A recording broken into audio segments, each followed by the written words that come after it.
Welcome. Just by way of announcements, reminder to continue to log your hours on the Google Sheet that is attached to the weekly program. So then we're on to our program for the day. So we're excited to have Leanne Kreps here today.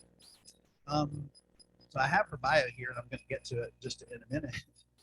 but I'm excited to have Leanne here. I'm actually working with Leanne. We're going to hear about the Connections Early Learning Center in Bridgewater today. I am actually on Leanne's board, and so I thought it was particularly important for us to hear that, since our Rotary Club has chosen childcare as one of our key items for fundraising this year, wanted to hear some of the initiatives that are going on in our community. This is a startup, and it is going to be a startup. So we're not quite there yet, and I think we'll hear more about that process. I told Leanne, I've been on lots of boards in my life. I've never been on a startup board before, so this is a little bit of a new experience, but we're looking forward to hearing about the Connections Early Learning Center. So let me just share a brief bio that Leanne Kreps is the director of the Connections Early Learning Center, which is a new early learning center in Bridgewater. It's actually going to be in the housed in the Bridgewater Church of the Brethren. Leanne graduated with a degree in social work and worked with adults with mental health and youth advocacy for the homeless. She loves working with family systems and working to strengthen the community through betterment of each person through skills building and supporting a sense of self-worth. Leanne also received training in early childhood development from the University of Notre Dame.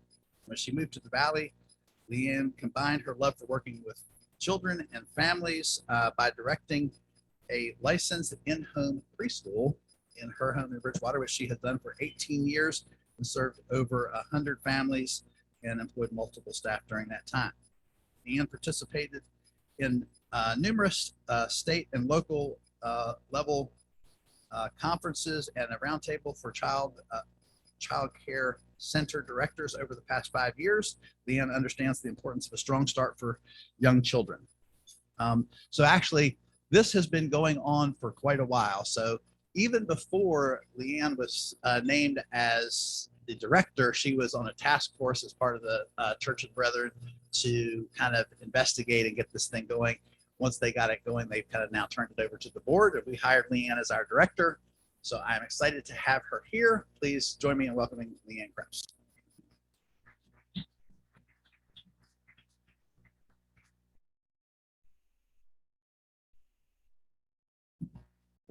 Thank you, Rodney. And we will move this so that you can hear me better. Gotcha. Yep, great. Thank you so much for having me today. I'm so glad to be here and share this with you. This has been a long journey for me personally and for the community of Bridgewater. And I'm just so excited to be able to share this with you all. And I will tell you that I have never visited with the Rotary before. My father-in-law is a Kiwanian in Indiana. And so I know how important these meetings are to hear information and stay connected with the community. And if after we talk today, if there are further questions or you want to enter into a partnership in some way to help support us moving forward, that would be wonderful. So I have a question for you all as I start. Why is, and you're going to have to answer, why is preschool or daycare important? Just shout it out if you know. Why is it important? Early childhood development, the development of the child. Workforce. To get a good start in life. Social skills. Connections with other children. That's a good start. I like that. So I wrote down some ideas myself. Availability. Having childcare available to everyone is important. we have a challenge in this community, meaning Rockingham County, Harrisonburg City, and actually this is a national challenge, that there are not enough spaces for the children that exist in communities, especially for infants and toddlers. Some of that is because of cost, some of that is because of regulations, but it is definitely a challenge. So our goal when we put this idea together was to be able to provide care for children beginning at age 6 weeks. Affordability is also very important. You know, there was some surveys that were done over the last few years through the governor's office, and they recognized that 40% of children entering kindergarten are not prepared. And when we talk about preparation for kindergarten or preparation for later life, you all named some of those things that are really critical. Certainly the content is important, you know, your letters, colors, numbers, but that goes hand in hand with all of those soft skills, working with others, collaboration, creative thinking, confidence, emotional regulation. We didn't talk about that, but if you get angry in kindergarten, you throw a chair across the room, it really disrupts the learning environment. So affordability means for all. Staff training and support. Another important objective with early childhood education and what we're striving to do is to meet the needs of the community by providing employment. It also means that we need to be able to train staff and have them feel like they are a part of something greater. It is really hard to care for children. It takes planning, it takes effort, it takes assessment. If you can think with me for a minute, what would it be like if you were one teacher in a classroom of 10 babies? Well, that's not allowed, thank goodness. But we can have 4 babies for every teacher. That's still a handful. But in those classrooms, the cost is so high because the ratios are so low, you can imagine. By the time we get to preschool, you can have 10 children in a classroom, and with school agers, you can have up to 18. Providing training and support for teachers is incredibly important. And it's very hard to have staff retention or to hire qualified staff at minimum wage, you can imagine. It's a delicate balance. Safety and reliability. Of course, this wasn't anything that you acknowledged, but yes, that's the bare minimum, isn't it? We want to keep our children alive. But that's not really what we look at when we looked at the gold standard in early education. It's about the programming, that learning and development. And like I said, the content is very important. And I think that's one of the first things we think of when we think of early education. But beyond that is the social emotional and learning how to learn. How do we express what we already know, what we want to learn, and how do we demonstrate what we have learned? That is an important part of this process in early education. How many spots do you think there are south of Harrisonburg for children? How many childcare spots do you think there are?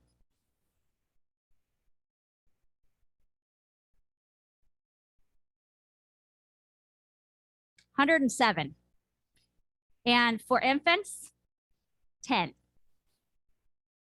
When you look at kids that are going into the elementary school, sometimes they have 3 or 4 classrooms full of children, and they all had to start somewhere. So what's unique about this program? And this is what really honestly fires me up about this program. And that is that we want to help children engage in the community, realize that they are a part of something greater. I don't know if you can see this very well, but I will go through what these cogs are. And I have to say, we went through quite a process to come up with a name for ourselves. We landed on connections because we feel like those personal connections that we make are so crucial, and helping children with that social development is so important. And then there's that connection, that aha moment, right? So in that blue cog at the bottom, it says exploration and discovery. And I'm going to talk about that in a little bit here. But you know what? When you came in today, there were some things on the table. And I would encourage you to maybe build something, see what you can put together. All of the items on your tables are open-ended. So we really focus on process instead of product art. So when moms and dads get their art project at the end of the day, they probably want to say, what is this? But we teach parents to say, ooh, tell me about this, because it is a process that the child goes through to express what they're learning. So that exploration and discovery is very important. So that social emotional growth is very, very important. We are going to follow what is called conscious discipline. Have any of you heard of that? Raise your hand if you've heard of that. Okay. Conscious discipline is a process that children are engaged in to realize that they live and they work in a community. They have responsibility to that community, and that community has responsibility to them. So when they are excited and what they're proud, then we as a community share with them. When they have made a mistake, we help them recognize their emotions and their actions, and to figure out where they play into that in terms of responsibility to themselves and responsibility to the group. Inclusion. We want to invite children to come from all families, whether they have different economic backgrounds, different family makeups, different religious backgrounds. Inclusion is very important in this program. Family. Family is very important as well. And you know what? That was another thing that I think is really crucial with early childhood programs, is having an opportunity to assess a child's needs before they get to school. Assessing whether they have special needs, they have developmental needs, social needs, emotional needs, that we can connect families with services in the community.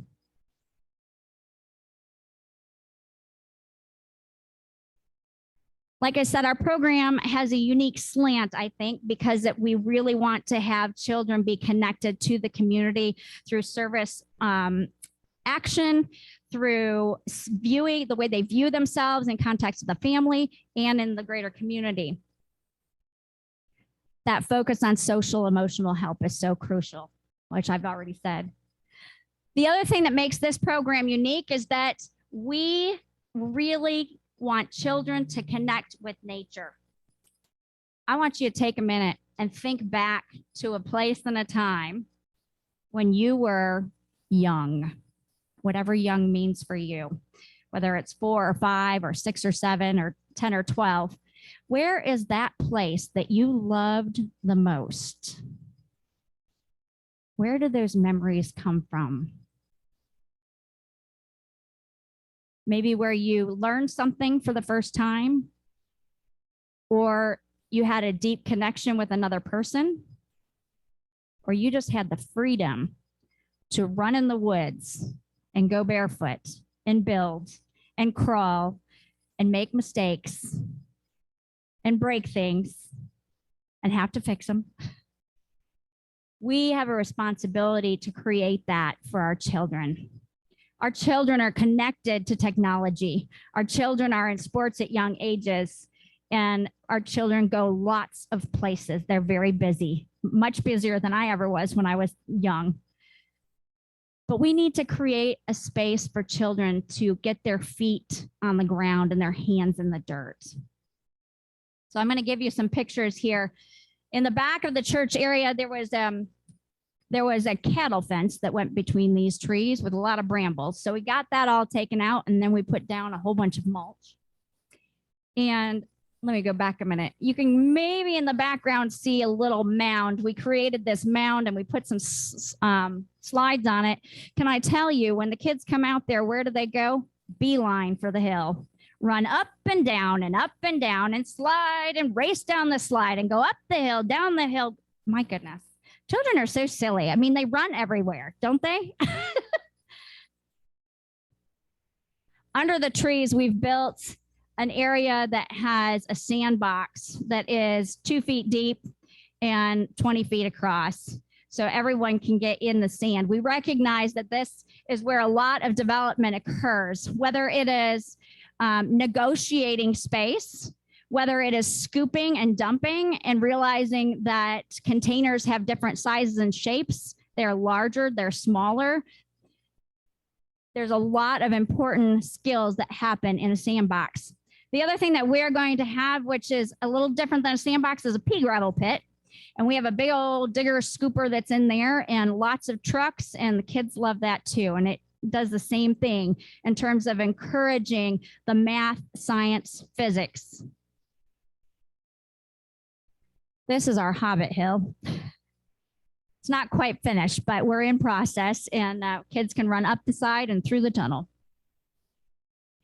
The other thing that's really important in this program and lots of early education programs is literacy and reading. And I will tell you something interesting that I just learned a couple years ago, and that is reading. We already knew this one.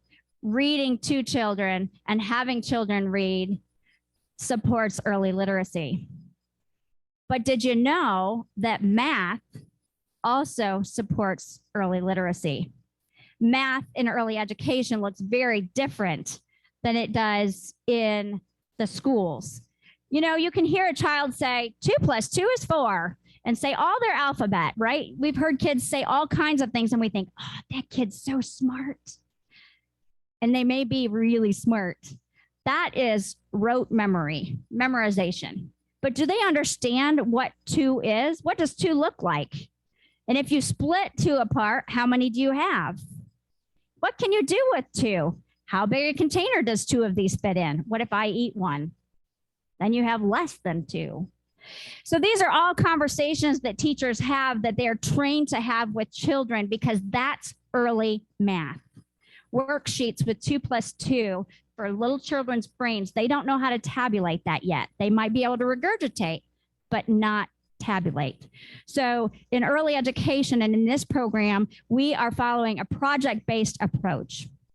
What that means is that we help the children pick a topic of their interest, because we also know that when do we learn the most? It's when it's something we're interested in, right? We can be invested in, something that we can be active with. And kids' biggest job is to play. So they want to build, they want to construct, they want to pretend, they want to dress up, they want to go outside and run with capes. When we take materials and put them in the classroom, just like today, I heard some folks coming in and saying, ooh, what's that? Oh, are we going to play today? It kind of, what you have in your environment stimulates thoughts, right? And it might be thoughts about what they already know, or, ooh, what is this? How could I use this, right? So that environment and how that environment is built is intrinsic to how children learn and how they will learn in this setting. Project approach. I'm going to cover this real quickly. So in a project approach, there's a 3-step phase. The first phase is we pick a topic that we all enjoy. Now, if we had to do a project based in this group, how many ideas would we have? Lots.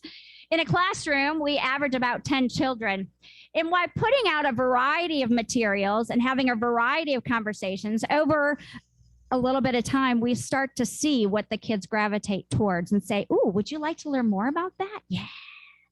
So last year, oh my goodness, a few of my girls, it happened to be the girls, were really interested in that movie. Oh, what is it with the Anna and Elsa? Help me out. Frozen. How could I even forget? They sing the songs and I want to cover my ears. I'm so tired of it. So they were playing Frozen, right? So they were basically playing out the characters, what they had seen. And then they were critiquing each other on how well they were playing the characters and following the script. And after a while, I thought, oh my goodness, this is not helping their creativity at all. But I said to them, would you all like to learn about castles? Can we? They said, well, sure we can. If you'd like to do that, let's do that. So we got out phase 1 of project-based approach. Phase 1, you get a big piece of butcher block and you put out everything that you know about castles. And then we talk about things that we might want to learn about castles. Well, there's a lot to be learned and they didn't even know what they didn't know. So then we brought out books. We had a stack of nonfiction, all kinds of books. And as they went through, they say, what's this? I don't know. What does it say? Let's read. We need to learn more about this. Let's add it to the web. Okay, so then we start building. That's phase 2. We start building our knowledge into something greater so we have more knowledge. Phase 3 of project approach is that you find a way to, oh, and let me tell you this too, the teachers along the whole process, they bring more materials into the classroom so that they can reinforce what the children can reinforce what they know through play. Because again, that's their job, is play. And so they reinforce what they have learned. The end of the project approach ends with a project. So we build a castle. We put windows in the castle. We implement into this castle everything that we have learned. We decorate it. We put things in the castle that would be in a castle. We create a moat around the castle. So as you can see, now they have something to show for what they have learned. So that essentially is the project approach with children. It takes a lot of skill, and it takes, the other thing that we are really committed to is helping children reach the early learning standards. That's really crucial through the Virginia Department of Education, that we follow a curriculum that helps them meet those early learning standards. And so we incorporate throughout each day different benchmarks that we need to reach in different categories, whether it's social emotional, math, science, language, reading, writing. We labeled the castle. So we're not just sitting and copying things down, but we're saying castle. How would we spell castle? Let's figure that out together. Collaboration. So the most important thing to me in building this program is building a culture within the staff, and a culture where families come in and they feel welcome, they feel pulled in, and we can provide them with resources and support. Because parenting is hard. And I've been a parent for 21 years, but boy, I tell you, I'm pretty sure I'm a better parent now than I was 21 years ago. And I had a newborn and had no idea what to do with it. I remember sitting there on the floor and looking at her and going, I can't talk to you. You don't even know what I'm saying. And now I go into the infant room. I say, hey, how's it going? Are we dancing? Let's do some dancing. I talk the whole time because they need a language-rich environment, but it doesn't come naturally, for sure. But we need to support one another, and that is key in this program. So we will have, I'll just give you a few. I know that we want to have some questions, and I'll just give you a few details about the kind of the structure of the program. So we are going to open at 6:30 in the morning. We want to be able to be available to families that may start work at 7. We will have 5 classrooms from infant through pre-K, and a classroom that is before and after school and full days in the summer. And that before and after school program will follow the same philosophy in terms of forming community, doing some group team building, and in the summertime, they will follow the project-based structure as well. So that theme will run through the whole program. We are, like Rodney said, we are housed at the Bridgewater Church of the Brethren, and they have been generous, beyond generous to us in terms of providing some crucial construction that needs to occur, and providing resources to us that allow us to actually open this program. So we really depend on the community and community support. And as I said, you know, there's that delicate balance between affordability to families and paying a living wage to staff who we appreciate and we know work hard. And that's a hard thing to balance. And I think that's one of the crucial reasons why it's hard to start a program, it's hard to maintain a program, and it's hard to find available care. There's just not a lot of options. So, but we're going to do it. I'm excited. We're going to do this. And, you know, we have lots of excitement, a lot of support, a lot of community support, lots of volunteers. And I'm just very excited to be able to measure outcomes over the next year or two as we get started. So I appreciate you letting me come and speak to you today. And I'm wondering, are there any questions that you might have? Yeah.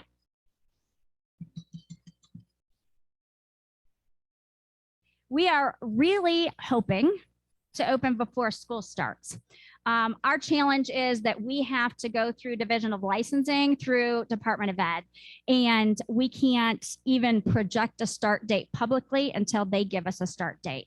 We have many children on our wait list, but we can't move them to the registration process either until licensing has come. So we have a couple hurdles just to step over this week.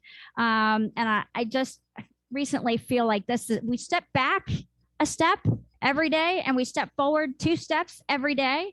And I believe that's a net gain. So things are progressing, and we're hoping that licensing will be able to come very soon. So, and then as soon as they come, we are hitting the ground running. So, and we'll put it out there publicly where we are. So, yeah. About 75. 75 children, 6 weeks to 5th grade. So, yes.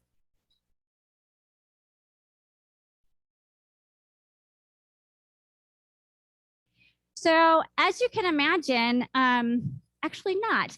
I was a little cautious and anxious about that myself because I wasn't really sure. I know that in many industries, it is hard right now to fill staffing. So we have built a really strong connection with Bridgewater College and Blue Ridge Community College. And so we have a number of students that are coming through those avenues. We also have a very close connection with the other center directors in this area and folks from JMU that work in early education. And they have helped folks come to us for the interview process. So we actually are looking pretty good in terms of staffing. We have a couple of staff still to fill in our infant room and in our twos room. But I'm confident that that will come together because we just still have a stream of applicants that are coming through, which is great. So Rodney, would you mind handing out those sheets of paper there? And then there's a question in the back there. Yeah, go ahead.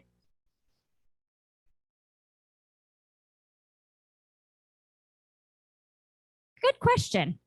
How would you like me to compare it? In what sense? In all respects. Okay. Well, I will tell you one thing that has stuck out to me and has been amazing is the collaboration between center directors. There is a strong community and a sense of sharing and respect. So we share with one another. We have learned from each other. They have provided us many resources. Dolores, who runs that program, is phenomenal. She has been in that program for a very long time. They have, let's see how to compare. So they have a sliding fee scale in their program, which we will as well. They do not provide care to infants and toddlers. They start, I don't know if it's 2.5 or 3. that their program starts. So they're not able to provide care to younger children. They have a full day program. They are licensed. We have a full day program. We are licensed. They follow a curriculum and we follow a curriculum. Our curriculum will be different in that there is nobody in this area right now that is doing the project approach. And so that is dramatically different. There are some early education programs in this area that are doing the conscious discipline, and many of the schools, Rockingham County uses conscious discipline in terms of social emotional development with their kids. So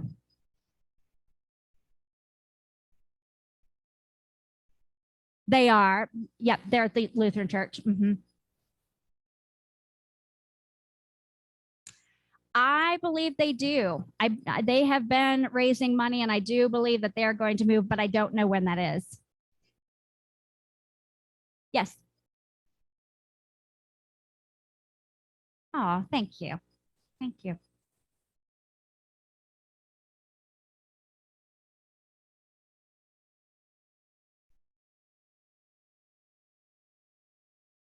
Absolutely.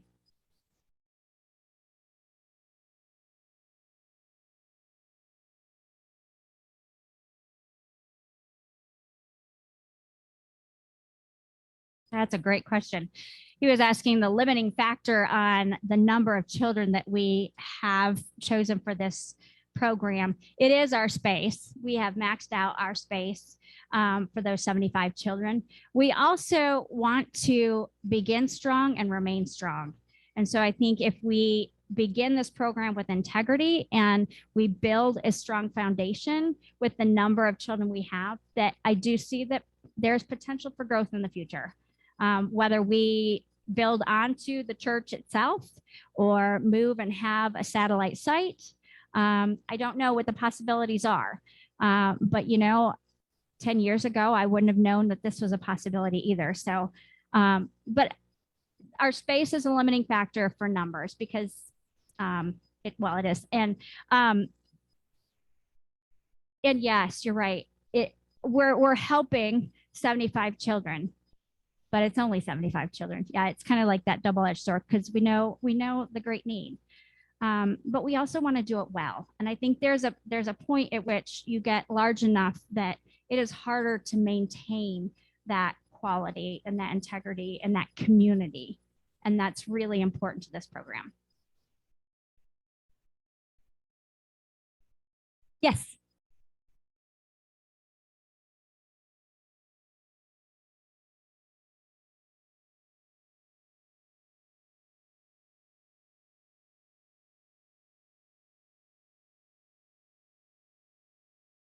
I would really like to know that. At this point, we have an open enrollment and we're taking whoever rolls into the program right now. We know that we will provide care and education to families within the subsidy program that come through Department of Social Services, and so that would be their tuition would be mostly paid through social services. They pay a portion, but it's very small. And then we have the sliding fee on top of that. So if there's families that have lower income, they could submit papers to us, tax papers, and income statements so that we can give them a lower fee. I asked Generations Crossing. They said, how do we determine this? It's really hard to develop a budget without knowing how many children are going to be fully paid, partially paid, all paid, and they said, you know what? We just never have had a problem. We've always been able to meet the needs. There's always a way to meet the needs. And they said it is hard to estimate before startup, but as you get rolling, it kind of evens itself out. So I'll come back in a year and I'll tell you.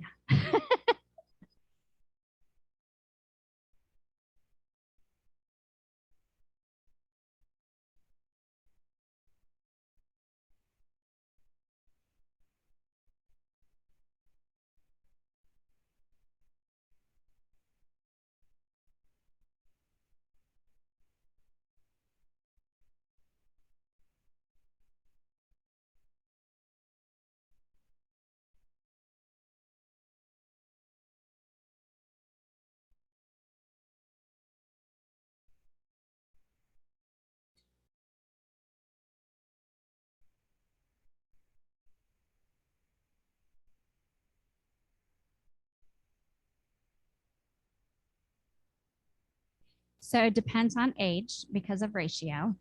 In the infant room, if you don't have any financial assistant, it would be, I don't know, I'm saying that. I don't know, I think it's 240.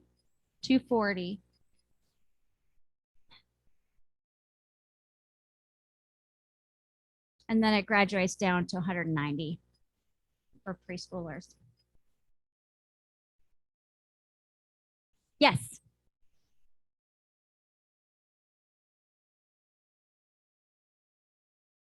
Absolutely. Yep. Yep. And we kind of tried to, again, those community childcare organizations or programs that were very helpful in providing all of their information. So when we started looking at early childhood costs, we could find where we wanted to be right in that space, so that we were competitive with other programs in the area.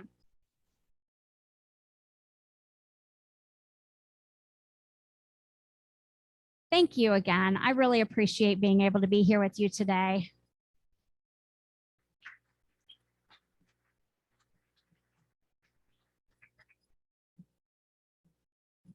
Well, thank you, Leanne. This is an important initiative in our community, and we were glad to hear about that today.